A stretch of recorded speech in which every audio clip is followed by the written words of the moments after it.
It's exactly 9:30. Star FM sounding good all the time. It is a Tuesday, and every Tuesday we bring you soul food. Super excited to be joined in the studio by Bishop Musa Kamisola, and is here to continue on what we started 3-4 weeks ago when we were looking at the human spirit. But today's topic is titled Wakanganwa. Good morning, Bishop, and welcome. Good morning, Tari. How are you? I'm good. I can't wait to hear this message. I can't wait to hear it. You can't wait to hear it as well. I said you were going to deliver.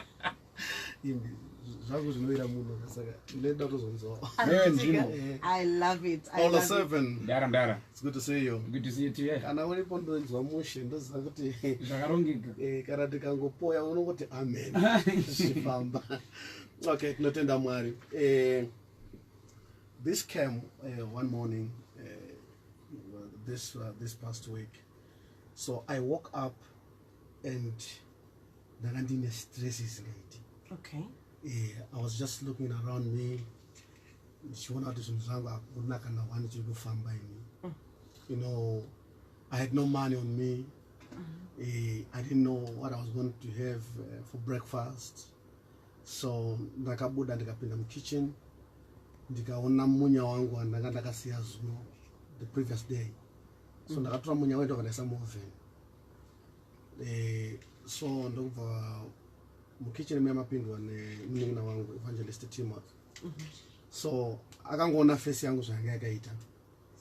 Chiko mudhara akati aiwa upenyu inini yana ndikunyasosha kuti zvinyasoda kufamba sei. You know, I'm not where I'm supposed to be. Nothing is moving and everything. So akaramba akanditarisa kumeso. I was explaining my poverty to him, things that are not okay with me. Yes. And ndapedza akati wakangana. Yes. Then I said ndakanganwa chii. Asi pane imwe yandasiya here nhamu yandisina kunyatsotsanangura ndipedzise. Yeah. Zvikanzi zvamuri kutaura izvi muri kuzvitaura tiri kupi ndekupi kuno kwatiri. Ndikati tiri kuBorodhera. Zvikanzi ndokwamuri kuita garden boy. Ndokwamuri kushandira. Ndikati aiwa ndokwandiri kugara. Zvikanzi saka Musa chaiye kugara kuBorodhera iwewe. Mukomana angari padaundra manje apa chivhima tsuro nenjiri nekubata mbeva wakunondo wauya kuzokomplainira kunyowani.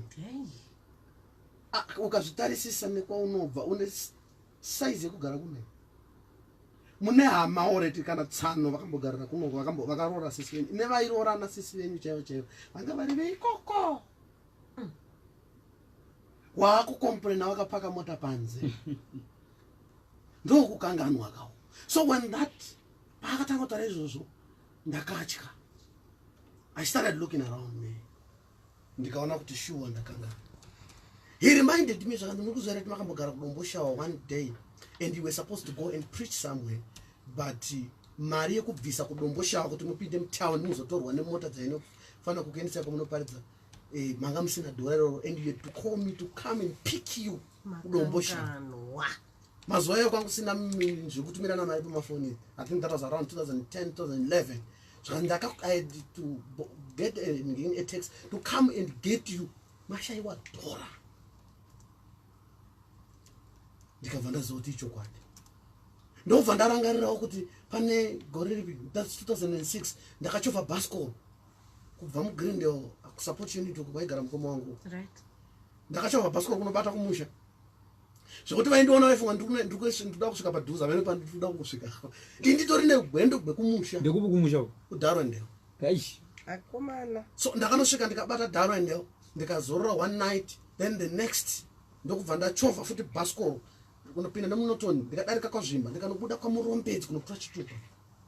Ndaifanira kunobata line ikoko na 5 AM. Muri pa bike. Ndiri pa basketball.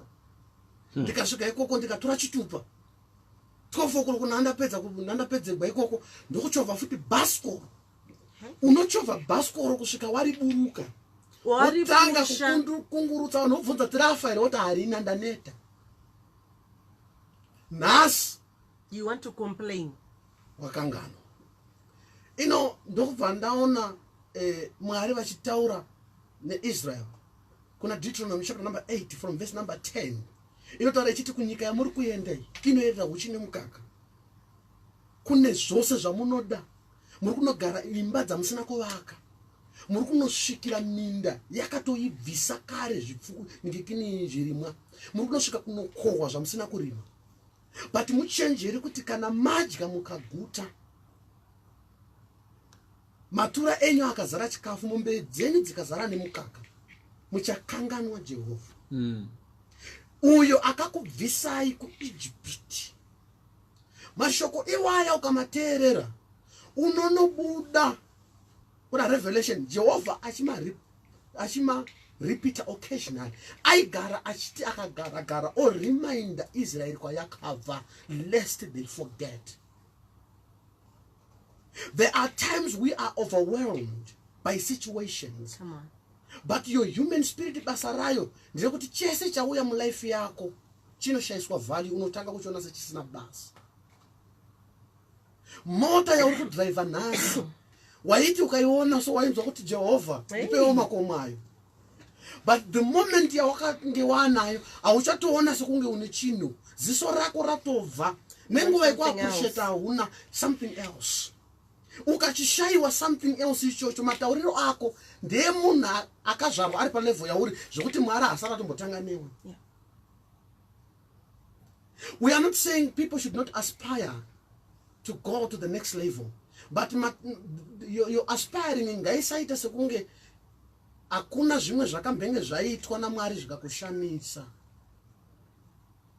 If you look at yourself 10 years back,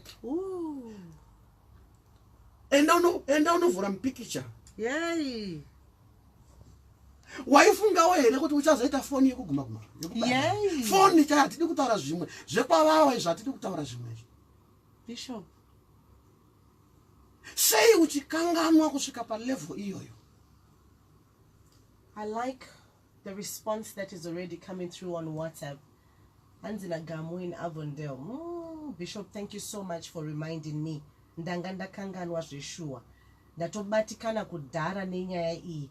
Very sure we forget easily. Very powerful. Thank you so much, Bishop. And so many messages coming through on Facebook. Anzi vedu wetu no kanganwa tiri vanhu venyama. Ndo zvatinotoita. But this is powerful.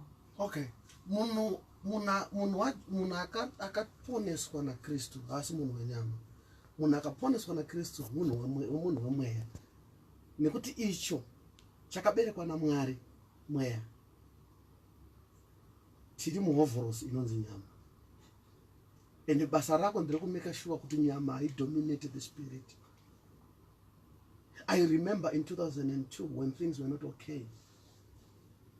Taibika mubora uya munoziva kwedu isu sinoti mukwani, taiubika iwo uya pasina soda yekuisa, taiisa chinonzi chiduro chekuti mwaitora mashizha echibaga aya momapisa, motora dota racho moisa mvura, unonzi kusurudza, munoisa pajira, so muchidira, so mvura yacho iyo ndo soda. Yes. Hundi. Unoiti hundi mimi. Ndo soda yekuiswa mbora. Mobika, mopakurirana. Kwete unesadzaka. Iwoyo chete. Yes. Saka unofana kuti kana ukagara. Ucheuka utarisa kwa wakabviswa na Jehovah. That's true. Woti kwandiri kuenda ndisati ndasvika. But ndinotenda kuti Ebenezer, thus far you have taken me. Mwari unotozviexpecta izvozvi yazvi.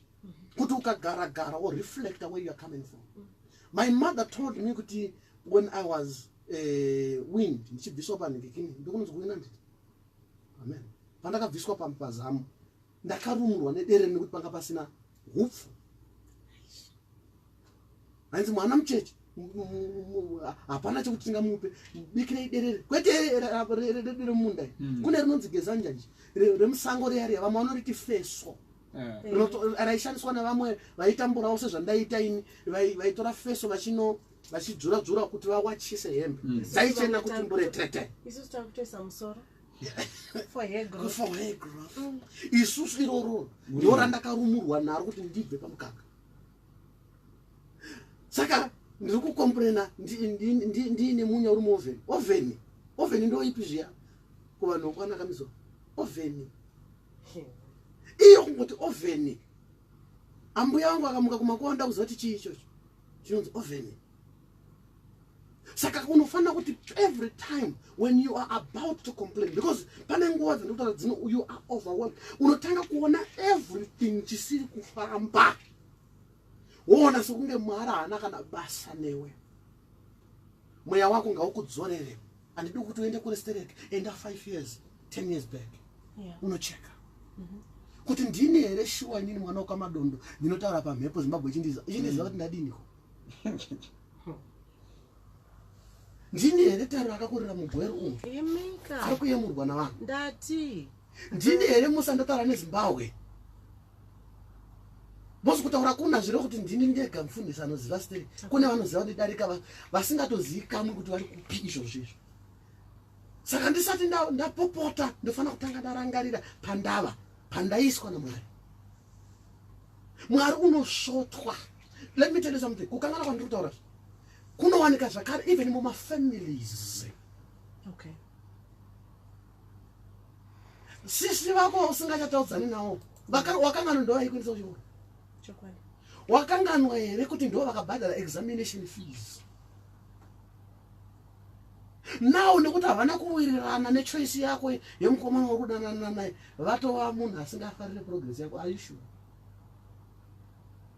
Wow. Why do you forget so easily? It's the human mind. That's the human spirit. Yeah. Don't you see that whatever you have, chinhu chawaishuvira munezuro kuti dai ndachiwana dai Mwari mangondiwanisa. Murume nhasi wakusvotwa naye zvokunzi unonzwa kuti dai ndangova single. Wakushuvira kuti ndo wawaitsanyira, wakatomurambira sadza wakati hazviite kusvika ndamuwana. Vanosidha vakanosidha. Ndoda kuroorwa. Ndobva waroorwa. Izvezvi wakungonzwa kuti ini zvongoudzwa zvokuita ndo zvandisingadini. Wakanganwa kuti wakarambira sadza kuti ndoda anondiudza zvokuita. You have just forgotten. Musikana uyu mukadzi wawakudadira nhasi uyu ausiri wakamuendera kumaeredha kuti anyari kukuramba. Muudze kuti ndamuda. Iye akagoti handidi kana handisi kumbomuvanzwa kana mbijana mwoyo mangu. Vakanzi unodzidza kumuda. Mukomana akanaka wana anonamata. Zvikanzi Jehovha asati vataura. Zvanzi anotaurira kumberiko. Kusvikira akapedzisira anyara vanhu. Akakuda. Haucharara kumba, hachina basa, anoshupa and all that. You've just forgotten. Wow. Why is it that we forget so easily the things that we were dying to have? Vamwe venyu makakrosa Limpopo kutuhwina mumakarwe uchibira mhiri kuSouth Africa. Life yaoma pano uchigara nahanzvadzi yako nasisi vako kana kuti uchigara namai guru mudzimai wamukoma ainetsa zvokuti akabopa fesi sadza raisadyiwa pamba. Ukaona kuti life yakadai haiti ukabira mhiri kwaLimpopo kusina waunoziva uchingotsvaga kuti dai ndawana pekurara nechekudya chisina anokonorera. Wasvika ikoko ukatanga kumira mumarobots. Kuna vari South Africa can testify kuti kuna kunonzi marobots kwavanenge vachiti kana munhu mulungu asvika ipapo vanomhanya vachiti toda basa rekungoita. Nhasi wagarika zvakanaka uri muJoni une pekurara unodhiraivha wakanganwa. Kune vakatoenda vatarisa situation iri pamba vanhu vachirananidzana akati ndiri kuenda first salary yangu ndiri kunotambira South Africa ndiri kutumira kumusha. Wakazvita 3 months chete wakanganwa. Hauchaziva kuti wakaenderei ikoko. Hanzi zvako ndowandira zvanoda kuita cover zvimwe zvawanda. Wakanganwa. Marriages were broken nenyaya yediaspora. Vanhu vachimhanya kuenda vachiti vada kunoraramisa mhuri. Vanosvika ikoko vanosvika kunokanganwa kuti vakaendera mhuri. Vototanga mhuri dzinyowani ikoko. Agenda yakasimukira kumba imhuri yaakasiya kumusha. Achisvika ikoko paangotarisana neizvo zvese zvokumashure zvaari kubva nemwana wavanhu akasacrifice kumuteera kuti ngatigare tese orit iwo ndowaaleader upenyu hwedu taakuteera ini nevana taakuteera ini achisvika ikoko anonokanganwa kuti kune vanhu vari kudhipenda naye. And what I'm hearing from what you're saying is purely the grace. Zvandiri kunzwa pane zvamuri kutaura is the grace. Kuti we should remember the grace of God. Jesus Christ. Because it is not us. It's not me. It's not you. But it's the grace. Uri kuona here pauri kutaura pamusoro pegrace kuti tine vanhu varipo izvezvi ane BP, ari HIV positive, ane tuberculosis, ane zvirwere zvakazobatira vamwe kumashure iye anacho vakatofa iye akasara ari mupenyu. Kuti appreciate kuti ndiJehovha vari kumuchengeta ndechekuti pese pese paari haachina chimwe chokufunga nyaya yekungofunga kuti ndiri murwere. Mwari vari kundisiyirei ndakadai so. Iko kutogona kurarama nacho usa pane dzimwe nyasha dzekuti hauburitswe musituation but Mwari vanokupa nyasha dzekusurviva kuri musituation. That's it. Kuine vamwe vakapinda musame situation vakasararama. Tine vakateerera izvezvi vakapinda muaccident yakauraya anga ari panext pake iye akaramba ari mupenyu. But izvezvi akatanga kukomplaina unonzwa nhamo yake ichiuya une kwauri suku unomunzwa kuti wakomana ashupika. But kuti arangarire kwaakabviswa naShe haarangarire. Wow, all right, hauna basa, all right. But uri kuziva here kuti nhamo chaiyo chaiyo ikanyatsorova munhu hauikomborendere uri mumatapi inokusimudza imomo ikanokukanda kuruzevha kwawakabva inokusiya ikoko. Iko kutoramba uri munhu inyasha ndaamugarwi mahara. Everything that you can access in Harare, in Bulawayo, in wherever kune matowns, you use money. So the fact yekuti hautoshandi but unobhadhara rent. Ikoko ndikuti ukatogara kuti ndinokutendai Mwari nekuti ndiri kubhadhara rent ini ndisingashandi. Unofana kutonge utori munamato wako. But wakafocus kusashanda kwacho zvokuti unonyatsoona kuti nhamo yako yanyanya. Unoziva here kuti kune vanhu vakapindana nemaproblems awinayo iyota vakapenga nawo kutenderera musoro zvokutanga kuenda munoiti chikwe. Bishop, some didn't make it to the next day. Some didn't make it to the next day. Vamwe vakamuka vakafa. You are alive. And kicking and saying ready or not, bring your best shots. I'm ready. Wapedza izvozvo wakanganwa zvako. Mwari izvezvi kune vamwe akati zvandakaita zvokuti akapfumbata maoko akutoshamisa kuti duku inde achikanganwa so. There's a book I once read many years ago, and it was talking about, so it was like a poem of a group of ladies who kept saying, so quick to forget is a woman's mind. For a long time, why is it that they're saying it's a woman's mind? Chance, because when she gets into a relationship and then her partner does all these things, she's quick to forgive. Jesus Christ. And no, it's okay, I understand. So so quick to forget is a woman's mind. So quick to forget is but you know what? So quick to forget is the human spirit. So quick to forget. It's the human spirit. The human spirit. Yes. Do you remember when they were in the wilderness? Vakaunzirwa chingwa chainzi chaibva kudenga. Chingwa chinonzi chavatumwa. Chisina zita zvokuti vakashamisika nacho vakachiti mana. Mana zvinoreva kuti what is this? Vaidya chingwa chavatumwa kusvikira vapengera Mwari. Zvikanzi we detest this useless bread. Ndozvamakatibvisira kuEgypt. Taidya garlic. Kusiya garlic. Ne-onion. Inzwa zvokudadiwa nazvo. Unoona shuwa kana wachuza kurangarira ndozvaunorangarira manje. taidya garlic neonyeni Yeah. tidzosere chingwa chao ina nhasi izvezvizvi olaroda kuziva kuti mana yacho ainyazotesta sei achiwanikika hakuna chingwa chakadaro chavaiona chiri waingobuda panze wachiona chakati bvuu panze chako kunhonga chete muchinzi musanhonge nechamangwana mangwana achazviona.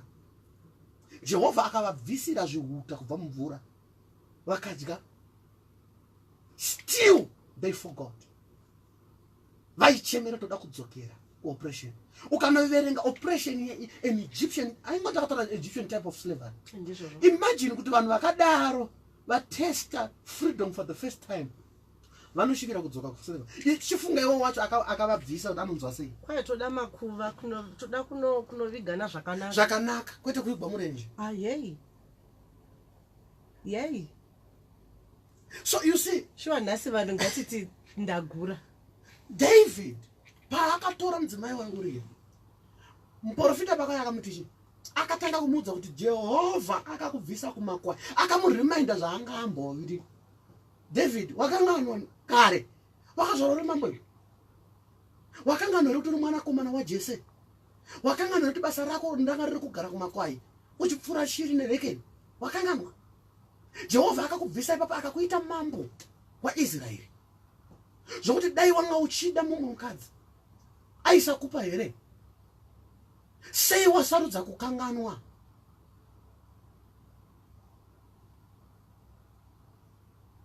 Sei wasarudza kufuratira Jehovha?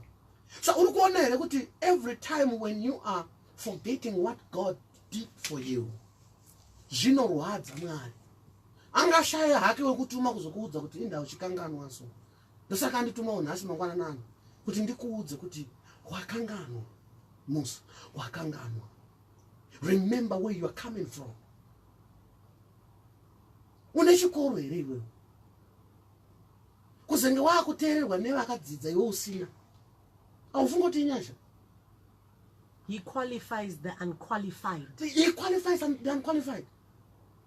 Kuto zonzi mfundi ndozakata mafundisi here. Wow. Auone kuti inyasha.